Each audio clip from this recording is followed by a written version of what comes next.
Benghazi terrorist attack that left 4 Americans dead is now actually being identified as one of the phony scandals.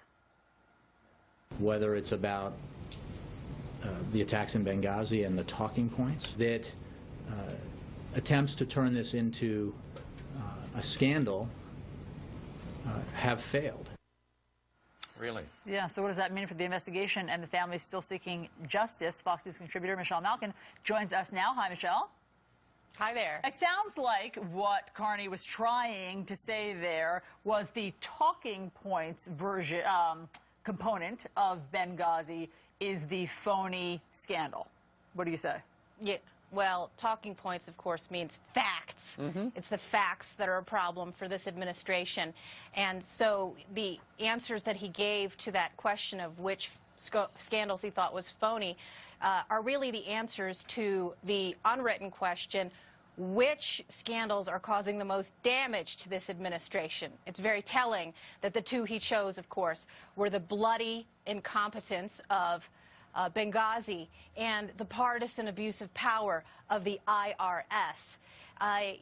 Phony baloney is the main dish that's served up there on the podium at Jay Carney's press briefings, and I think it's very transparent. One of the few things that's transparent, that this administration is desperate to change the subject from the very real scandals that are plaguing this administration. Hey, Michelle, what is your take? This administration that took out al-Awlaki without telling us. He took out bin Laden. He tells us all the time.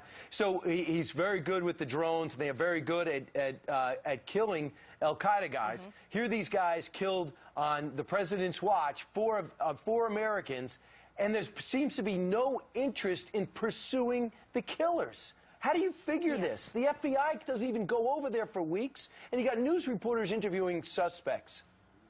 Yeah, great questions, Brian. We need to hear them more at the press briefings.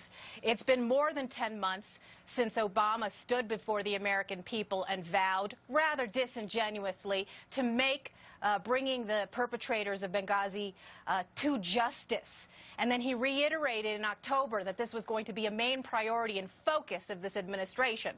Of course, this administration has the focus of a chronic inebriate with cataracts.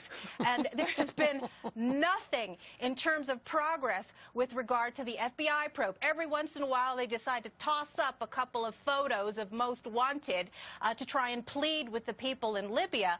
I think the subtext of this is what's going on behind the scenes diplomatically with Libya. We already know that there was a lot of funny business that went on with the Lockerbie bomber and his so-called compassionate release that enraged all of the families of the Lockerbie bombing victims.